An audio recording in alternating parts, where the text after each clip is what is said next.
Hello, it is I, Ramses the 800th. It is an honor to make your acquaintance once again, and we're back with more Fate fan servants. And today we're going to be talking about someone that I've been dying to talk about. The quintessential Spanish knight, Rodrigo Díaz de Vivar, aka El Cid. For those of you who might not know, El Cid was a hero of the Reconquista, the longest war in human history. He was born in 1043 in Vivar, Burgos, and he served under Sancho II during his reign, and also his brother, Alfonso IV. There is so much information about El Cid, his history, the stories around him, that I can't properly condense all of that into a single servant. So I'm not going to. What I'm going to do is I'm going to separate El Cid into three distinct time periods of his life. The time in his service under Sancho II, the main version of El Cid that most of you, if you know anything about El Cid, would know, and El Cid near the end of his life. These are three distinct periods of El Cid that allow me to flesh in a little bit more about him and how I would interpret these characters and these stories into a servant.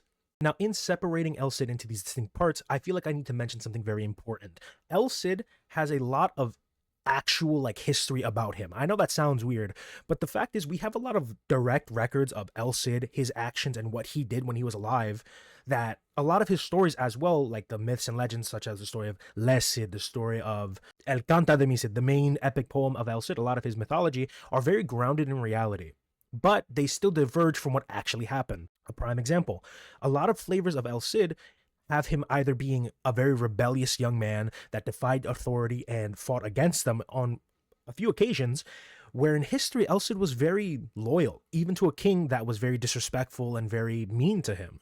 So these different versions of El Cid, the historical one and these hyper-characterized versions of him, are so distinct that in order to get a better understanding of El Cid as a whole, I'm deciding to spread them out into these three characters, into these three time periods of his life. So the younger version of El Cid that I'm going to cover right now is going to be a little bit more rebellious, but we'll talk about that when we get to the actual servant. For now, the history. El Cid was born in Vivar in 1043. His father was actually a armyman. He was a cavalryman, and he was in many battles.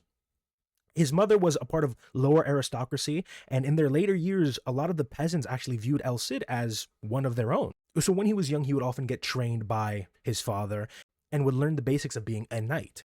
One interesting story from a younger El Cid is actually how he acquired his main warhorse, Bavieca. Sometimes it's spelled with a B, sometimes it's spelled with a V, but it's his horse that he used basically throughout his entire life. The main one that I like the most is that his grandfather, Pedro el Grande, gave it to him as a coming-of-age gift. So what happened was a younger El Cid came, and his grandfather said, pick a horse, and that will be the horse that we train for you when you come of age. El Cid looked at the entire stable and said, I want that one, and pointed at the weakest, scrawniest looking horse, and his grandfather, in response, said, Babeca, which basically translates to stupid or foolish, and that was the name of the horse. But there was a second story that came a little later, where El Cid was challenged to a jousting match, and since he didn't have a proper steed, a steed was gifted to him, in which case the steed was then named Baveca after the region that it came from. Now, these stories don't really have to contradict if you don't want them to, but I do think that's kind of funny. Back onto the main topic at hand, El Cid in 1057 fought underneath Sancho II. He fought in the battle against the Moorish stronghold of Zaragoza, and this was one of his first major battles at the ripe old age of 14. Later, El Cid fought in the Battle of Garaus, that's spelled like this, against Ferdinand's half-brother, Ramiro I of Aragon.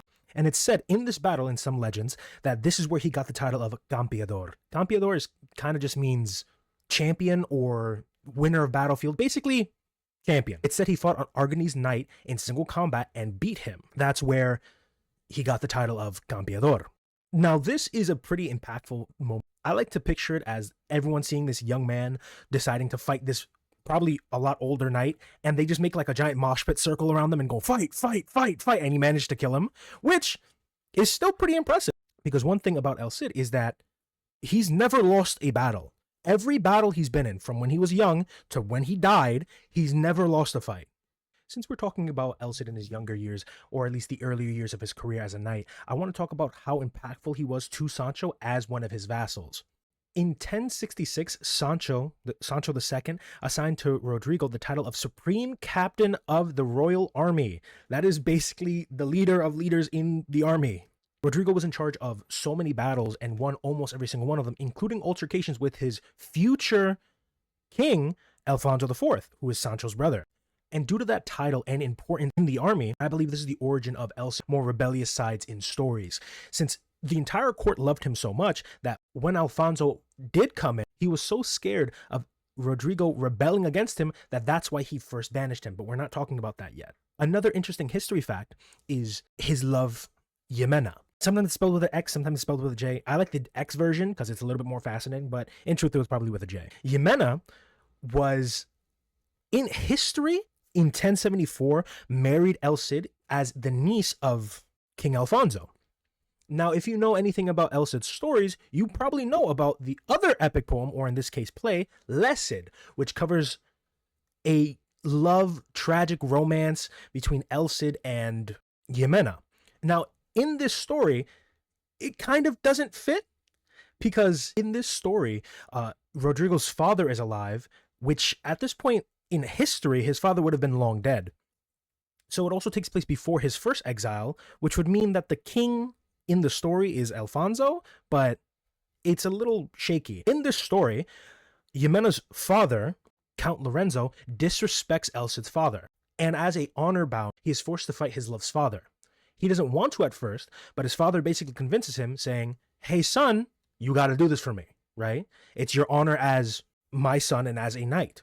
El Cid then reluctantly takes up the offer and says, "Okay, fine, I'll fight him."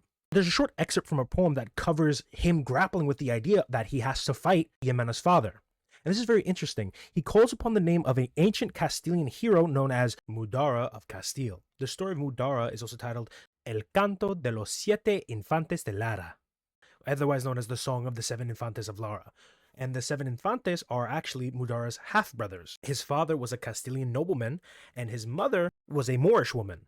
The story starts with the death of the Infantes at the hands of their uncle, Ruy Velasquez. Upon hearing about this knowledge, Mudara finds his father, confirms his father with the ring that his father left his mother, and got revenge on Ruy, and kills him, avenging his siblings and taking the place as the heir to his father's nobility. El Cid comes upon Mudara's sword, and it's an old, very rusted sword. And he picks up the sword in the story and basically pledges to it. I'll read you the excerpt. "Know this, valiant sword, that my arm is Mudara's, and you too shall fight with his arm, because this injury was also done to him. It may be that you flinch at finding yourself in my hand, but from now on you will not run or take even a single step back. You will find me as strong as your steel upon the field of battle. As good as your first one was, you have found a second master. And if any should conquer you, enraged by the shameful deed, I will bury your noble blade up to the hilt in my chest. To the battlefield now, for it is time to give Count Lozano the punishment deeply deserved by the infamous hand and tongue." That was a little excerpt, and I think that is amazing. And it shows his resolve. Even though he has to kill his future wife's father, he does it anyway, because that's his duty. And I feel like that's a good characterization of El Cid as well. He's very honorable. He's very duty-bound. We see it later, of course, when he's older, but even as this young man, he's still very honorable. But you can flavor it as prideful, and that's what I'm going to get getting into. Now, in the rest of the story, he basically goes on like not a killing spree, but he kills Jimena's father. Jimena gets angry. And again, there's another strange divide here. There's a bunch of stories that take place here. In The Youthful Deeds of Rodrigo, the Cid, which was the original version of the story that follows El Cid and Jimena's courtship and was later turned into Le Cid, has it that El Cid basically strides up to his king and basically big dogs him. Jimena's basically pleading for justice to be done on El Cid, and Rodrigo just walks up fully armored, not respecting his king whatsoever, and says, "If anybody wants to avenge Jimena's father for the disgrace that he did onto my father, I'm willing to lay down my life. I'm willing to fight right now." And the entire court goes silent. Nobody does anything. So in compromise, Rodrigo marries Jimena to make up for this act. But that's one story. Le Cid, however, has El Cid still be very sad about the fact that he had to kill Jimena's father because of, the rules. So as a pseudo-exile, his king puts him on the field of battle, where he then gets the title of Campeador. Then when he comes back, he has to fight another vassal of Yemena. And in that altercation, the guy comes back with a bloody sword and it's basically like, hey, here's the result of the fight. And Yemena breaks down crying, says, I didn't want him to die. And then El Cid pops up and goes, yeah, sorry, I kind of beat him, but I didn't want to like show my face here. And that's kind of when they decide to get married after El Cid's second exile. And the timeline here is so weird and so backwards, but it's also very interesting. And if you just shift some stuff around, a lot of these things can be true, but just not all of them. And that's like the weirdness with early El Cid. Basically, everything that wasn't on the battlefield itself is kind of glossed over. So this early El Cid is really hard to pin down. We kind of have a gist of what he acted like, but we don't really know, and that's the annoying part. But to conclude that segment of El Cid's life, up until this point, he's been very loyal to Sancho. He's been a great vassal. He's been fighting. Whether you want to believe the stories or not, he's already married to Yemena, but an altercation happens. Alfonso IV, in history, basically put out a hit on El Cid. He wanted that man dead. He sent 8 of his knights to deal with Rodrigo. Of those 8, 7 of them were horribly maimed and injured, and 1 of them died. So that didn't work. So instead of that, Alfonso decided to assassinate his brother by, I believe, poisoning him? I can't remember. After Sancho's death, Alfonso took control, and El Cid, aka Rodrigo, became his vassal. And that's where we're going to cut it off for here, at least for the story. Now, what are we doing for a servant? Since I'm characterizing Rodrigo as more of a younger, more rebellious version of himself, we're going to go for a Lily version, kind of like Satanta. So here's the design I have initially of him. I put him in what looks like a matador outfit and a few like sashes and embellishments because I want him to feel very prideful. He's not arrogant. He understands his own strength, and that's what gives him prowess. The sword in his hand I gave him was the sword of Murata, taken from that original story. And this version of El Cid is very prideful. He boasts constantly because he knows what he's talking about.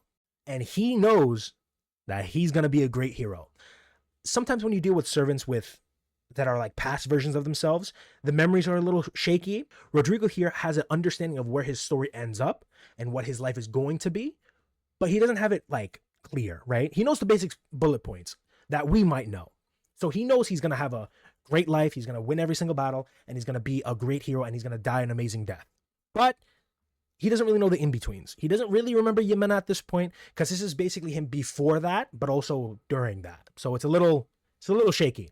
One thing he does know is that he wants to live up to his history. He wants to get stronger. He wants to be a better version of himself, even though servants can't really do that. So this El Cid, like I said, is very prideful. So when he interacts with other servants, whether they be children or adults, he doesn't really respect that many. Other Lily servants, he kind of views them as not subordinates, but people to hang around, not really people to hang around with.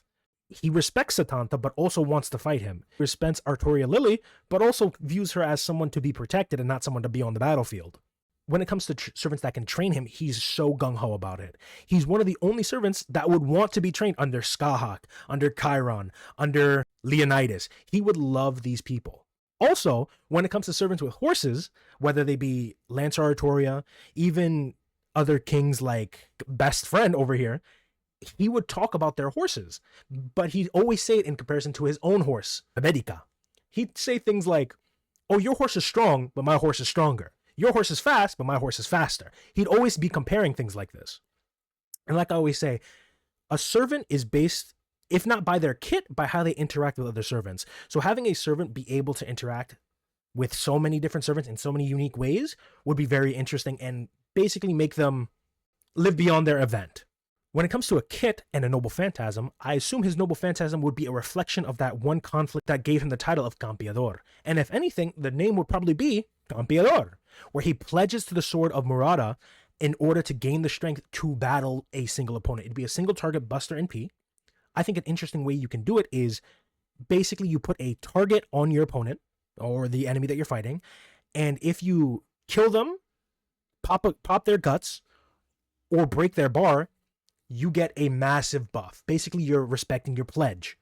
You get a crazy attack buff, crazy crit buff, and crazy buster MP. Maybe like 50% for each of those things. I don't know how strong that'd be, but you know. But if you fail, If you don't kill an opponent, if you don't break a bar, or if you don't pop a guts, you get half your HP taken away of your maximum HP. So if you're below half strength, you are going to die as a form of, self-punishment. And I think that's a very interesting boss killing NP. And as for skills, I feel like his skills can be a little bit more generic. You can have the generic NP gain, which can either be a 50% battery or a 20% battery over every turn. A buster increase, which boosts buster attack, buster crit, and then obviously normal attack. It could be one giant battery. And his final skill can be a support skill. Now, hear me out. It's going to be like a star gen for everybody, where everyone just generates a lot more stars, to reflect a little bit more of the fact that he was, even in this state, a high-ranking person. And I'm not really good with names for skills, so if you have any ideas, drop them in the comments below. What do you guys think? This is, again, part 1 of a 3-part series. Do you like this idea of El Cid? Do you find this guy interesting, even in his younger years? Are you guys excited for the next part? What would you name his skills? What would you name his NP? What would you do for this servant? Tell me in the comments below. But that was me. I appreciate every single one of you, even if you popped in for a minute or for a second. Generic YouTuber stuff, like, comment, share, subscribe, and I'd like to bid you all a farewell.